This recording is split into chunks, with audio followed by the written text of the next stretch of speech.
হযরত আবু হুরায়রা রাদিয়াল্লাহু তাআলা আনহু একবার রাসূল করিম সাল্লাল্লাহু আলাইহি ওয়াসাল্লামের দরবারে কাঁদতেছিলেন। হুজুর জিজ্ঞেস করলেন, আবু হুরায়রা তুমি কাঁদো কেন? হযরত আবু হুরায়রা বলেন, হুজুর আমার মা আমাকে মেরেছে, আমি সেই জন্য কাঁদতেছি। হুজুর বলেন, মা তোমাকে মারলো কেন? কোনো বেয়াদবি করেছো নাকি?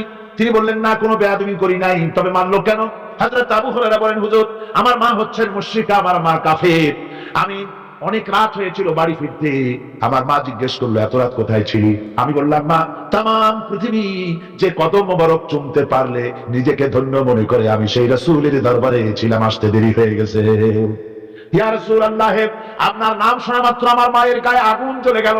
সহ্য করতে না পেরে আমাকে মায়ের আরম্ভ করে দিল। বলল, আবু হুরায়রা হয় আমার বাড়ি ছাড়বি, না হয় মুহাম্মদ সাল্লাল্লাহু আলাইহি ওয়াসাল্লামের ঘর ছাড়বি, কোনটা করবি কর। আমি বললাম, মা তোমার গায়ে যত শক্তি আছে সমস্ত শক্তি দিয়ে তুমি আমাকে প্রহার করো, আমি তামাম তোমার বাড়িটা সুদ্ধা তামাম দুনিয়া ছেড়ে দিতে পারি, কিন্তু রাসূল পাক সাল্লাল্লাহু আলাইহি ওয়াসাল্লামের কদম মোবারক ছাড়তে পারি না। ভাইরা আমার, হযরতে আবু হুরায়রা কাঁদতেছেন। আল্লাহর নবী বলেন, তুমি কাঁদো কেন?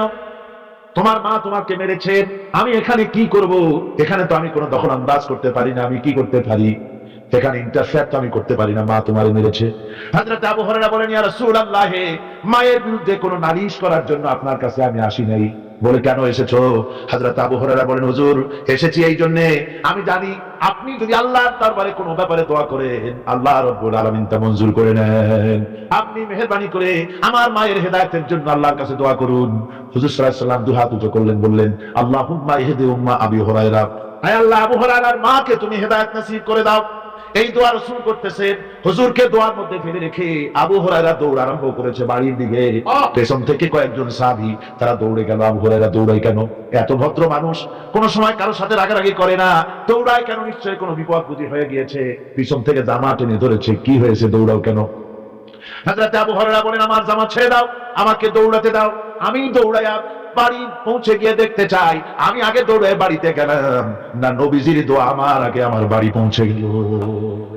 কোনটা হলো আমি সেটা দেখতে চাই। হযরত আবু হুরায়রা দৌড়াতে দৌড়াতে ঘরের কাছে গিয়ে নক করেছে। ভিতর থেকে আওয়াজ এলো, কে? হযরত আবু হুরায়রা বললেন, মা আমি ফিরে এসেছি। মা বলছেন, বাবারে অপেক্ষা কর, দরজা খুলতেছি।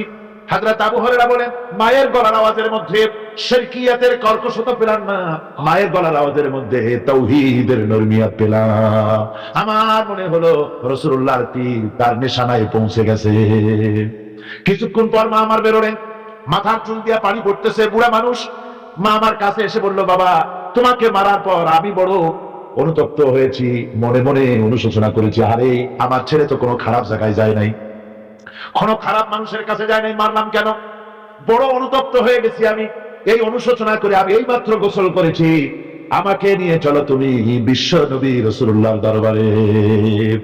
আমার ভাইরা, রাসূল পাক সাল্লাল্লাহু আলাইহি ওয়াসাল্লাম আল্লাহর নবী এমন এক মহান সত্তা ছিলেন যে তিনি দোয়া আল্লাহর দরবারে হাত উঁচু করতে দেরি আছে, কিন্তু দোয়া কবুল হতে দেরি নাই। হিজরত করে মদিনায় এসেছেন, নামাজ পড়তে দিল চায়, কাবা শরীফের দিকে ফিরে যদি নামাজ পড়তে পারতাম দিলটা বড় ভালো লাগতো, কিন্তু হাত উঁচু করে মোনাজাত করতেছেন না, আল্লাহর কাছে বলতেওছেন না যে আল্লাহ তুমি আমার কিবলাটা বাইতুল মুকাদ্দাস থেকে ফিরাইয়া মক্কা শরীফে বাইতুল্লাহর দিকে ফিরাইয়া দাও। মুখেও বলতেছেন না, মনেও না, শুধু আকাশের দিকে বারবার তাকাচ্ছেন, মোনাজাত করেন নাই। মনে মনে আশা পোষণ করতেছেন যদি এমন একটা ওহী নাযিল হয়ে যেত। আল্লাহ রাব্বুল আলামিন সঙ্গে সঙ্গে রাসূল যোহরের নামাজ পড়তেছিলেন, 2 রাকাত পড়া হয়ে গেছে, এমন সময় ওহী নাযিল হয়ে গেল, আতনারা তাকান্নুবা ওয়াজহিকা ফিস সামা। ও নবী, আমি দেখতে পেয়েছি বারবার আপনি আকাশের দিকে তাকাচ্ছেন। সুবহানাল্লাহ, আমি দেখতে পেয়েছি। فَلَنُوَلِّيَنَّكَ قِبْلَةً تَرْضَاهَا فَوَلِّ وَجْهَكَ شَطْرَ الْمَسْجِدِ الْحَرَامِ। আপনার মনের আশা পুরা হয়ে গেছে, এক্ষুনি আপনার কিবলা পরিবর্তন করুন। হুজুর 2 রাকাত পড়েছিলেন বাইতুল মাকদাসের দিকে ফিরে, বাকি 2 রাকাত তিনি মক্কা শরীফের কাবা শরীফের দিকে ফিরলেন। আজও পর্যন্ত সেই মসজিদ আছে, সাক্ষ্য দিচ্ছে নবীর কথা কিভাবে মঞ্জুর হয়। মসজিদে কিবলা তাই মদিনা মুনাওয়ারায় সেই মসজিদ আজ আছে। ভাইরা আমার, রাসূল পাক সাল্লাল্লাহু আলাইহি ওয়াসাল্লাম এত বড় মর্যাদা সম্পন্ন ব্যক্তিত্ব, মহান ব্যক্তিত্বের উম্মতের মধ্যে আল্লাহ আমাদের শামিল করেছেন। শুকরিয়া স্বরূপ আমরা পড়ি আলহামদুলিল্লাহ। জোরে সোরে পড়েন আলহামদুলিল্লাহ। আমার ভাইরা, মর্যাদা এত বেশি আল্লাহ রাসূলকে আল্লাহ রাব্বুল আলামিন দান করেছেন।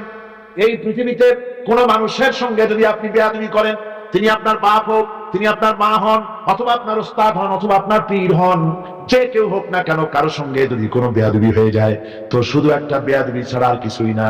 কিন্তু নবীজির সঙ্গে যদি কেউ বেয়াদবি করে, সেটা শুধু বেয়াদবি থাকে না, কুফরি হয়ে যায়। কি হয়ে যায়? কুফরি হয়ে যায়। রাসূলুল্লাহকে কেউ তাওহীন করলে, অসম্মান করলে, সমালোচনা করলে কাফের হয়ে যায়। যারা বলেন কি হয়ে যায়? কত বড় মর্যাদা! রাসূল পাক সাল্লাল্লাহু আলাইহি ওয়াসাল্লাম, তার সামনে সাহাবায়ে কেরাম বসা, হুজুর কথা বলছেন, সাহাবায়ে কেরাম তারাও কথা বলছেন। কথা বলতে বলতে এক পর্যায়ে সাহাবীদের গলার আওয়াজ বড় হয়ে গেছে। হুজুরের গলার আওয়াজ শোনা যায় না, সাহাবীদের গলার আওয়াজটা বড় হয়ে গেল। আল্লাহ রাব্বুল আলামিন এতটুকু বরদাস্ত করলেন, আমার নবীর গলার আওয়াজের চাইতে তোমাদের আওয়াজ বড় হলো কেন? সঙ্গে সঙ্গে ওহী নাযিল হয়ে গেল। আল্লাহ রাব্বুল আলামিন বলেন, ইয়া আইয়ুহাল্লাযীনা আমানু লা তারফাউ আসওয়াতাকুম ফাওকা সাওতিন নবী। ও বিশ্বাসীরা, খবরদার, তোমরা যারা ঈমান এনেছো শোনো, তোমাদের গলার আওয়াজ যেন আমার নবীর গলার আওয়াজের চাইতে বড় না হয়ে যায়। যদি তা হয়, আন তাহবাতা আমাল, জীবনের সমস্ত ভালো কাজগুলি আমি আল্লাহ বরবাদ করে দেব। আজ পর্যন্ত এই আয়াতে কারিমা রাসূল পাক সাল্লাল্লাহু আলাইহি ওয়াসাল্লামের রাউদায়ে আতহারের সামনে সবুজ সাইনবোর্ডের উপরে সোনার অক্ষর দিয়ে এই আয়াতে কারিমা লেখা রয়েছে, সুবহানাল্লাহ।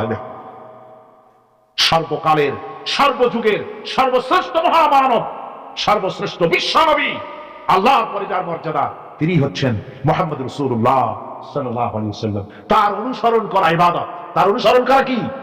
আর তার নাফরমানি করা কুফরি। আল্লাহ রাব্বুল আলামিন বলেন, নবী আপনি বলুন, কুল ইন কুনতুম তুহিব্বুনাল্লাহ ফাত্তাবিউনি ইউহিব্বুকুমুল্লাহ ওয়া ইয়াগফির লাকুম যুনুবাকুম ওয়াল্লাহু গফুরুর রহিম। নবী বলুন, তোমরা যদি আল্লাহকে ভালোবাসো, মুমিনদেরকে শোনানো হচ্ছে, শোনো, তোমরা যদি আল্লাহকে ভালোবাসো, ফাত্তাবিউনি, ও নবী আপনি বলে দেন যে তাহলে আমার অনুসরণ করো। কার অনুসরণ? নবী। কার অনুসরণ? নবীর অনুসরণ। আল্লাহকে যদি ভালোবাসো, এ দাবি যদি সত্য হয়, আমার অনুসরণ করো।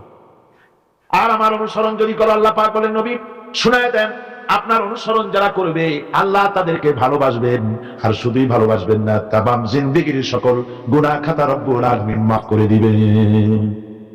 জীবনের সব গুনাহ মাফ হয়ে যাবে যদি হুজুরের অনুসরণ করা যায়।